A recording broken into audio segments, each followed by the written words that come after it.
I want you to just close your eyes for a second. Set the scene for us. Right, so just sit with the atmosphere. Imagine this heavy, dark, ambient drone vibrating right in the center of your chest. Just thick, you know. Almost suffocating in its intensity. Absolutely, that heavy, oppressive air. Yeah, and layered underneath that relentless atmospheric weight is the echoing, metallic ticking of a massive clock. Tick, tick. It really gets under your skin. It does. It's the sound of time running out, basically. The Yeah. sound of inevitable gears just grinding forward in the dark. And listening to that rhythm, you have to ask yourself a fundamental philosophical question about the nature of destiny. Is a prophecy a warning meant to save us? Or is it a cage we build for ourselves by trying to avoid it? Like, do we fulfill our destinies precisely because we are running from them? Welcome to the deep dive in the Onyx Codex. We have survived the Trickster's wrath. We have dismantled the clockwork horrors of the Metal Age. But what happens when the very architects of the city's balance, the silent observers who have watched from the shadows for centuries, become the greatest threat of all? I love that you framed it around that ticking clock because it perfectly captures the suffocating dread of this specific era in the city's history. It really does. It's palpable. Right, like you already know this world, you've walked these smog-choked streets before, but right now, following the catastrophic events of the Metal Age, we aren't looking at a metropolis that is merely carrying on. No, not at all. We are observing a living, breathing organism that is suffering from massive systemic trauma. The structural integrity of the city, both physically and ideologically, is just severely bruised. Bruised is putting it mildly, honestly. We're entering a city that's suffering a massive hangover from the Metal Age. A technological hangover, yeah. Exactly. And the Hammerites are back in power, but they look entirely different now. What does their survival actually look like on the ground at St. Edgar's Church? It's grim. Because they just survived an existential nightmare brought on by their own runaway philosophy, right? Yeah. So to understand the Hammerites at this exact moment, you have to look at the psychology of a zealot who has just seen their own god weaponized against them. Right, by Father Caris. Precisely. Caris was a product of their own order, and he took their sacred theology of the Forge and accelerated it into a psychotic, industrialized genocide. He literally tried to wipe out all organic life in the city. Which is terrifying. And the Hammerites at St. Edgar's are profoundly fractured by this. I mean, they haven't just lost numbers in the schism, they've lost their theological confidence. That makes total sense. They have to be second-guessing everything. They absolutely are. The archives detail how they've drastically pulled back from the cutting-edge, steam-powered monstrosities of Caris's era. No more golden mechanical children running around. Thankfully, no. They have retreated into a highly defensive, monastic, almost frugal orthodoxy. Frugal. The Hammerites. Yeah. They are fiercely rebuilding their ranks, but it is an orthodoxy born of deep paranoia. They are so depleted that their manufacturing infrastructure is compromised. Wow. Get this, they are actively contracting outside secular blacksmiths just to forge their holy symbols. Wait, really? They're outsourcing the builder's work? They have to. It is an institution deeply ashamed of its recent past, just clinging to heavy stone and iron to ground themselves. That's fascinating. And then you contrast that heavy iron with what's happening beneath the cobblestones. The Pagans. Right, the Pagans. Without the Trickster, they are like a severed nervous system, just firing chaotic, localized magic without a brain to direct it. That's a great way to put it. Because they represent the primal, untamed forces of nature. But their god is dead. And their fierce leader, Victoria, she sacrificed herself to stop Caris. Which left a massive power vacuum. Exactly. So now they have been driven entirely into the subterranean darkness, hiding in the overgrown, forgotten margins of the city. And the archival texts show us a deeply decentralized pagan faction right now. They are conducting these visceral blood and vine rituals, not as a unified army, but as desperate, grieving cells. They're basically in mourning. Deep mourning.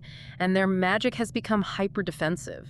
Instead of sprawling offensive campaigns against the city's architecture like we saw before, we see these localized outbursts. Like what kind of outbursts? Hyper-accelerated biological growth, vines calcifying around stone, shamans manipulating ambient humidity and pheromones to create hostile microclimates. Oh, wow. So if you walk into the wrong alley, the air itself turns against you. Literally. Yeah. So the tension between these two crippled extremes, the paranoid, industrialized Hammerites and the grieving, biologically chaotic Pagans, is the combustible fuel of the city right now.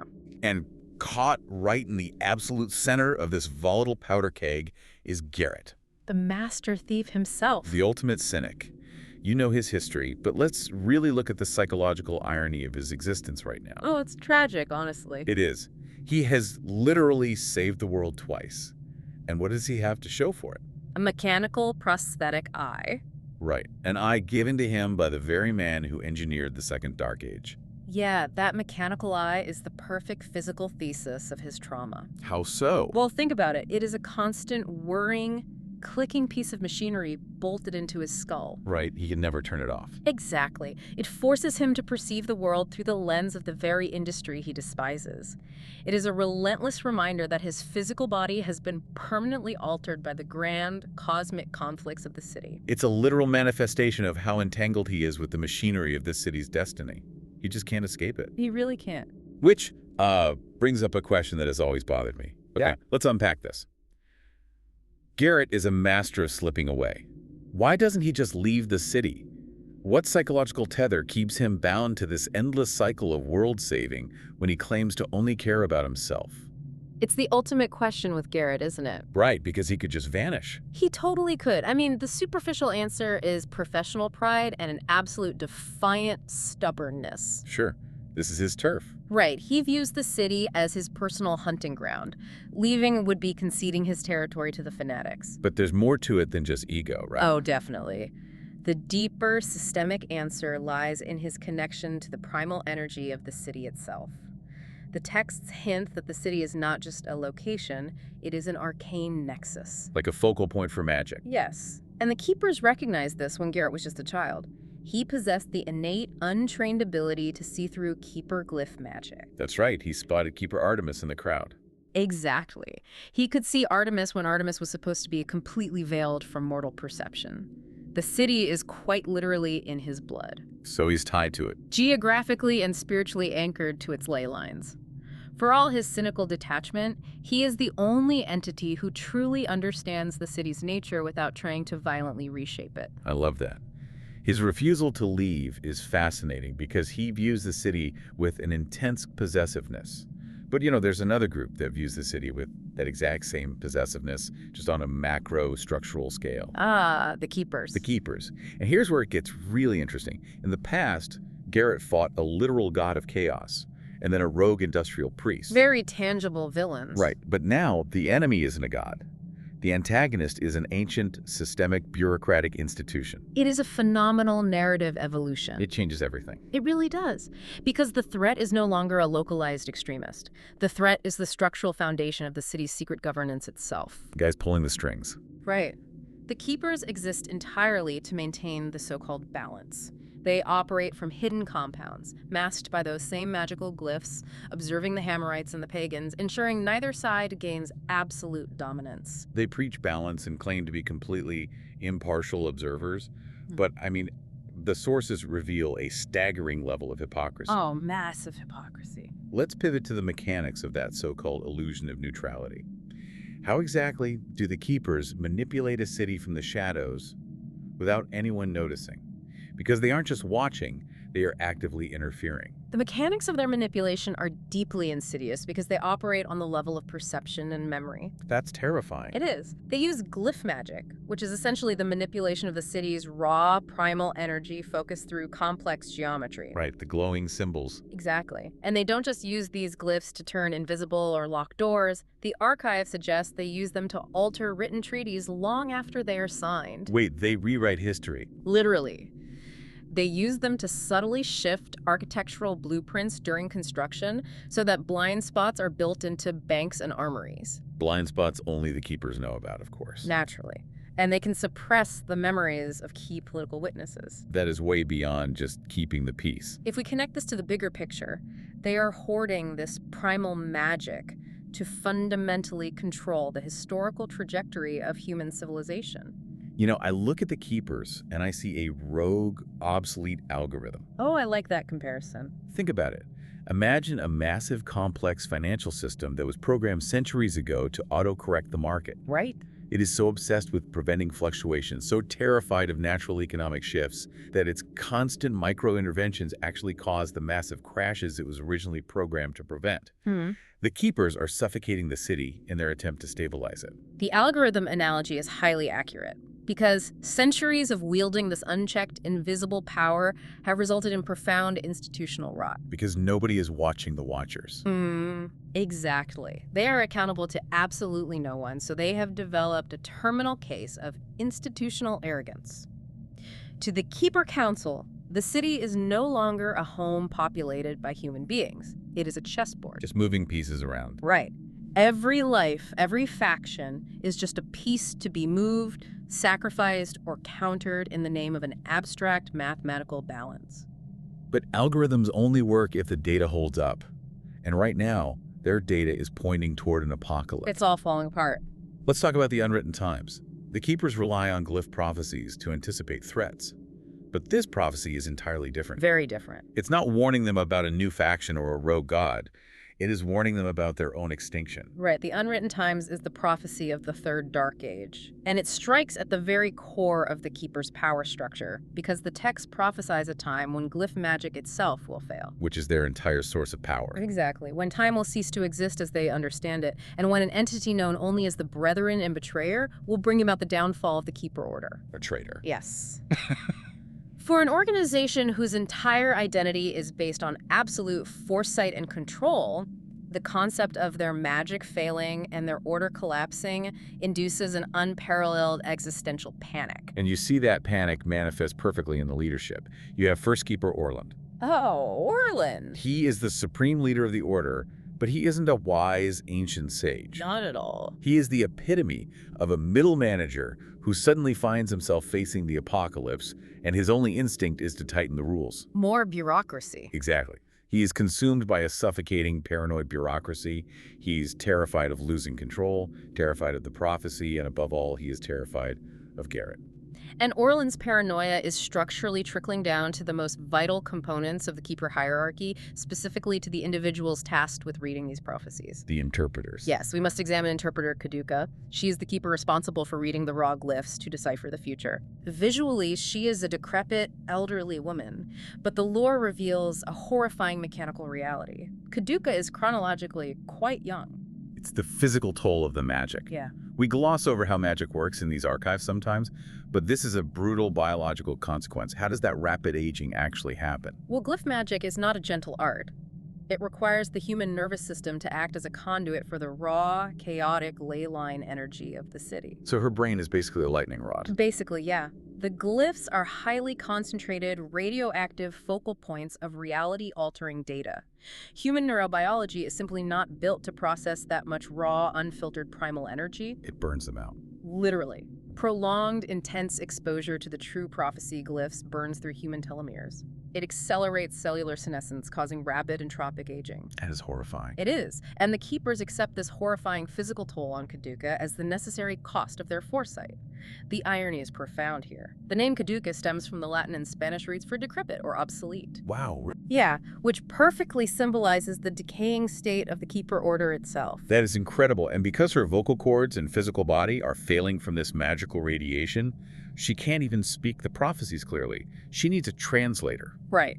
Enter translator Gamal, this eerie, pale, completely emotionless little girl who translates Caduca's dying rasps into common language for the council. The dynamic between Caduca and Gamal is deeply unsettling. That's so creepy. You have a rapidly decaying young woman trapped in an elderly body and an unsettlingly calm child holding the fate of the city in their hands. They are the ultimate bottleneck of information. So nobody else actually knows what the prophecy says. Exactly. Whatever Caduca sees, Gamal interprets, and whatever Gamal says, the council acts upon. Which brings us to the core of the conflict. The Keeper's deeply toxic, abusive relationship with Garrett. Oh, it's so manipulative. They know that Garrett is the focal point of these prophecies.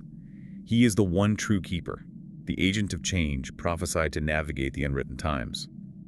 But instead of bringing him in as an equal to help solve the crisis, they treat him like a hazardous tool. They weaponize their monopoly on information. They refuse to let Garrett read the prophetess texts himself. Even though it's literally about him. Right. They drip-feed him half-truths, doling out microscopic fragments of the prophecy only when they need him to execute a specific mission. Like stealing an artifact or neutralizing a target. Exactly.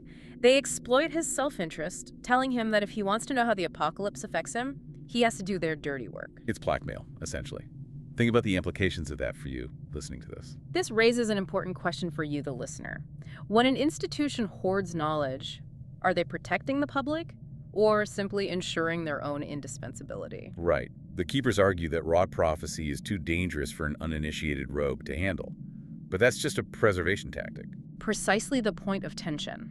If Garrett can read the prophecies directly, the Keepers' entire hierarchy becomes obsolete. They lose their leverage. Their authority rests entirely on being the exclusive interpreters of truth. And Garrett has finally hit his absolute limit with this manipulation. I mean, he was screwed over in the First Dark Age when the Keepers gave him vague warnings that literally cost him his eye. True. He was blindsided in the Second Dark Age when he found out the Keepers knew Chalice was going to try and assassinate him. They just let it happen. They did. So Garrett issues an ultimatum to First Keeper Orland and his old mentor, Keeper Artemis. He says, "I am done being your pawn. If you want my help surviving the Unwritten Times, I am reading the Prophecidus text myself. Direct access, no translators, no middle management." And First Keeper Orland's reaction is a masterclass in bureaucratic spite. He must have hated that. He was furious. He cannot just say no because he desperately needs Garrett. But he refuses to simply hand over the Order's most sacred monopoly. So he sets a trap. Exactly. Orland sets a price that is designed to be impossible. To earn the right to read the restricted prophecies, Garrett is forced to commit acts of profound, catastrophic sacrilege against the city's two most dangerous factions simultaneously. It is a staggering, audacious demand. Orland tells Garrett, "You can read the book, but first you have to break into the Pagan sanctuary and steal their most holy relic, the Jacknall's paw." Which is madness. Absolute madness. And on the exact same night, you must break into the Hammerite Cathedral at St. Edgar's and steal the builder's chalice. A suicide run. We need to spend serious time looking at the execution of this ultimatum, because these aren't just simple burglaries. Let's start with the descent into the Pagan sanctuary. Penetrating the Pagan sanctuary is a tactical nightmare. The Pagans, as we established, are in a state of grieving biological chaos. Right, they're unpredictable. Very. Their sanctuary isn't a structured building with blueprints Garrett can memorize. It is an underground warren, a flooded, subterranean cavern system deeply connected to hostile, primal magic. You can almost smell the environment from the archival description. Oh, it's so vivid. It's thick with humidity, the stench of copper from blood sacrifices, and the sweet, suffocating odor of rotting vegetation. Disgusting, honestly. Yeah, and Garrett isn't just dodging guards with swords here. He is navigating a sensory nightmare. He is evading beastmen. Horrific amalgamations of human and animal anatomy that patrol the dark. Right, and he is dodging shamans whose magic isn't a projectile he can just duck, but an environmental hazard. They can summon parasitic vines that rip through the cobblestones to entangle him. And the target itself, the Jacknall's paw, is a deeply macabre artifact. It's not just some shiny bauble. No, it is not a jewel or a golden statue. The lore suggests it is a literal severed limb. The preserved paw of a revered beast or pagan hero, steeped in centuries of blood magic and ritualistic worship. It pulses with a raw, chaotic energy. It does. To steal it is to invite the wrath of the very earth itself. It is a desecration of their most sacred mourning rituals for the Trickster. And as soon as Garrett survives that biological horror show, he has to pivot his entire mindset and infiltrate the Hammerite stronghold. Talk about whiplash. The contrast is jarring. St. Edgar's Church is the absolute epitome of brutal industrial order. The architecture of St. Edgar's is designed to be psychologically oppressive. Right, high ceilings, harsh lines. It is constructed of massive, unyielding stone, reinforced with steel, and lit by the harsh glare of industrial furnaces. The acoustics alone make stealth incredibly difficult. Oh, because of the echoes. Exactly. Every footstep echoes against the stone. The air smells of coal dust, rust, and heavy incense. And the guards. You aren't dealing with chaotic beastmen here. You are dealing with heavily armored Hammerite zealots patrolling with rigid military precision. They never break rank. No. Their boots clank rhythmically against the metal grates. And the prize here is the builder's chalice. A terrifying object. Seriously, this isn't just a fancy cup. 50 years prior to this, an unworthy master forger attempted to drink from this chalice and spontaneously burned to death from the inside out. Just incinerate it. That is the level of divine, wrathful energy Garrett is handling. He is putting an artifact capable of spontaneous combustion into his loot sack. What's fascinating here is the profound, dark irony of this entire mission. How so? Consider the Keeper's mandate. They are sworn, above all else, to protect the balance. Keep the peace. Right. Their dogma dictates that the Hammerites and the Pagans must remain in a tense, perfectly calibrated equilibrium. Yet, by forcing Garrett to steal the most culturally significant artifacts from both factions simultaneously, the Keepers are intentionally inciting massive tension. So what does this all mean? Are the Keepers testing Garrett's skills, or are they secretly hoping he fails so they don't have to share their precious text? It feels like institutional self-sabotage. It absolutely is institutional self-sabotage. It proves that the Keepers have entirely lost sight of their actual mission. They're just protecting their own power. Yes. They are so fixated on maintaining their internal hierarchy, and Orland is so desperate to assert dominance over Garrett that they are willing to risk a catastrophic holy war just to put Garrett in his place. That is unbelievable. It is a desperate, irrational bargain born of systemic rot. But, as always, they fundamentally underestimate Garrett's capabilities. They always do, because Garrett isn't just a thief. He is the master thief. He thrives in the chaos. He thrives in the spaces between the extremes.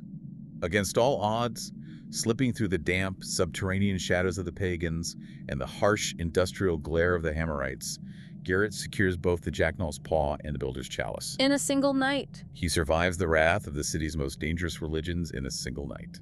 We can envision his return to the Hidden Keeper compound. He is undoubtedly exhausted, likely covered in subterranean mud and industrial soot. Just a mess. Right.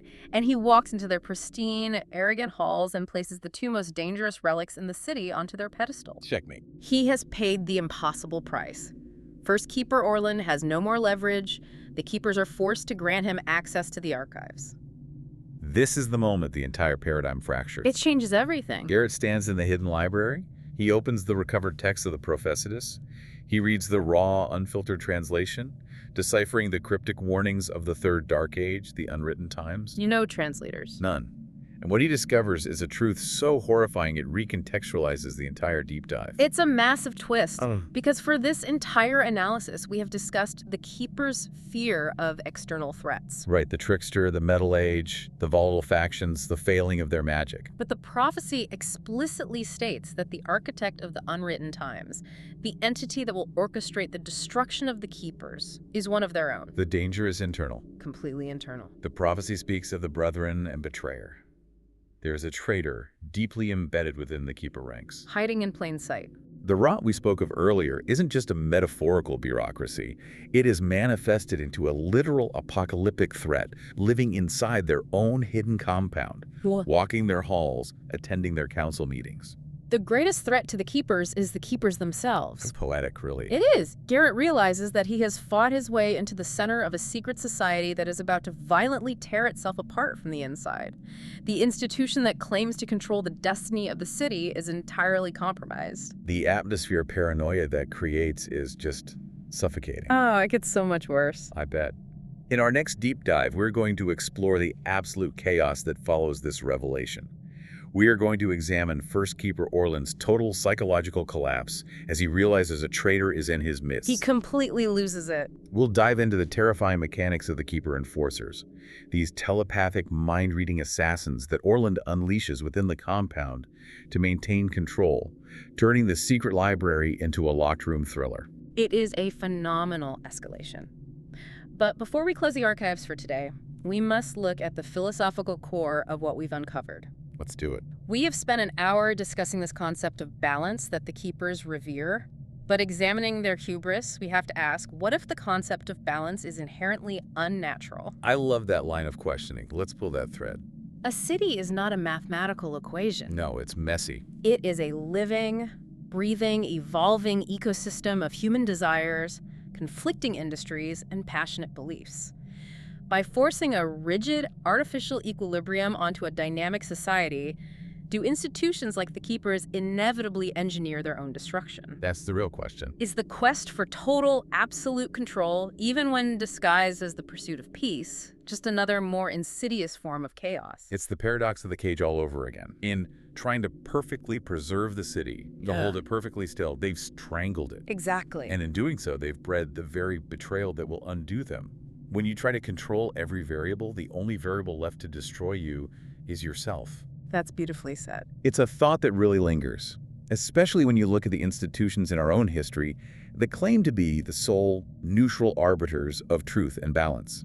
A profound point to end our analysis on. The shadows of the city have certainly given us much to consider today. Until next time, watch your step, stay out of the light, and remember, the archives never close.